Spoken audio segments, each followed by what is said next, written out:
mo ako rito. Buksan mo yung maleta. Hindi basura ang laman yan. Yan. Magkikita ko sa inyo. Attorney Ferdinand Tofacio. Palakpakan po natin.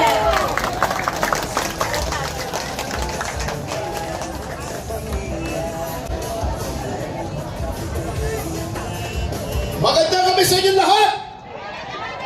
Okay ba tayo? Red na red ba tayo? Maraming salamat po at ako'y natutuwa na ako'y nakarating muli dito sa Antipolo. Yan, di ba? Sapagkat nakikita ko naman yung mga kasama natin dito na tumatangkilik sa kaibigan natin si Red Yaga ay organic, hindi hakot, hindi binayaran, kusang loob, walang maleta.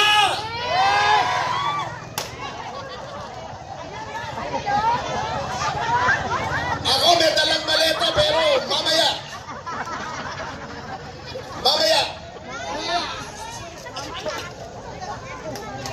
Alam nyo, bilib po sa inyo, para kayong yung 18 Marines na nagpakita ng tapang.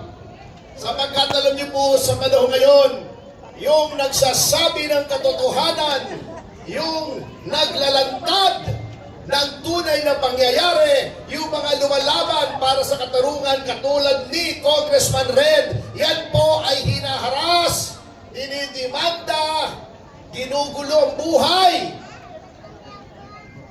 Baka gawin din sa inyo yan.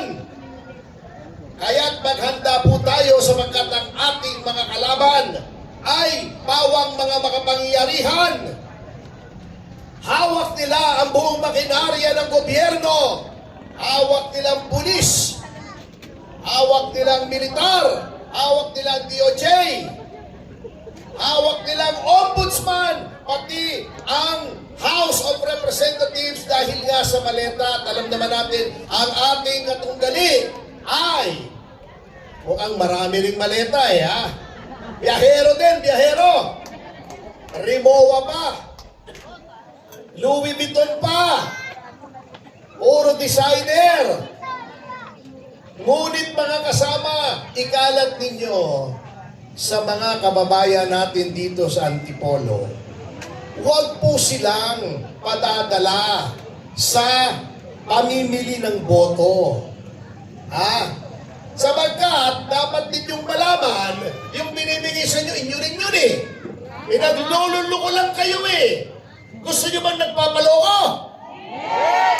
Mahina. Gusto nyo ba nagpapaloko? Hayaan nyo ng iba. Huwag kayong padadala. Lalo na ngayon. Sapagkat pag kayo ay nagpadala sa ganyan, wala tayong sisihan kung ang ating mga nahahalal na mga representante sa mababang kapulungan ay puro katarantaduhan ang gagawin. Wala tayong dapat sisihin kundi sarili natin kung tayo ay padadala sa suhol. Ang pipiliin natin, katulad nitong si Red, na malinis ang puso, ang nais lamang ay maglingkod, hindi magpayaman. Hindi magkaroon ng limpak-limpak na salapi na bilyon-bilyon. Kaya pag tayo po ay nagpasuhol, hindi na po tayo uunlad. Maasahan po ba natin na kayo ay hindi pasusuhol? Maninindigan ba kayo para sa katarungan, katotohanan, at asenso ng ating bayan? Yan ang nais natin marinig. Ulit. Maasahan po ba namin kayo ay maninindigan para sa katotohanan? Yes! Katarungan? Yes! Pag-unlad ng bayan? Yes! Kung ganyan kayo, panalo na si Red Yaga! Yan. Kaya tayo po ay matuto. Bago po ako magtapos, hindi na magtatagal, ano? Pero nasa ba yung banda?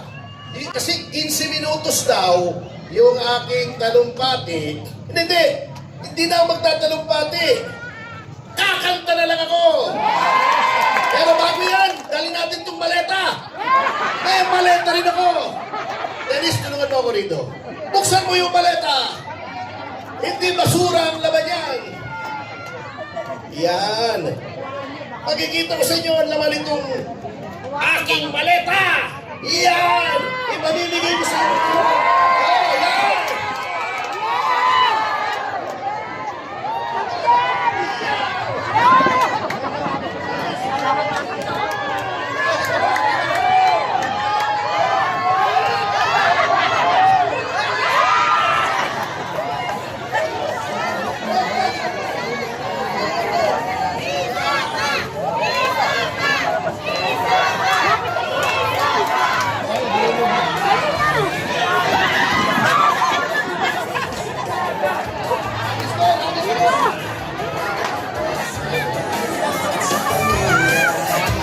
Alam mo bang traffic ahead na? Araw-araw tayo nalibig na. Huwag mong bigay yung maleta. Ginagamit ko yan. Ayan, maraming salamat po. Handa na po ba? Handa na po?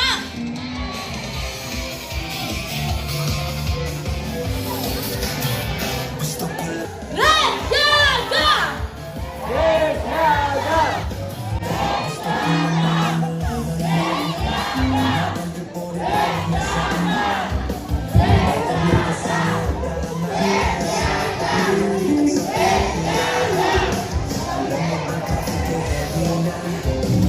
Huwag po natin kalimutan sa March 14, iboto si Seth, si Congressman Red Yaga!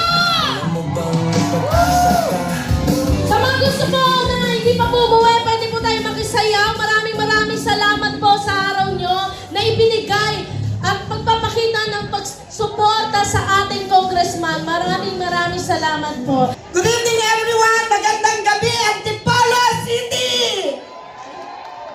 Kadarating lang po namin, galing po kami sa DDS, Saraol Confederation, Strategic Informative po kasi yung aming meeting. Nag-umpisa po kami from morning, kaya humabol po kami ngayon. Ngayon kahabol din po ng message ni Attorney Israelito Torion. Red Yaga para sa Kongreso, para sa Antipolo District 2, tara na ating ihalal na. Alam mo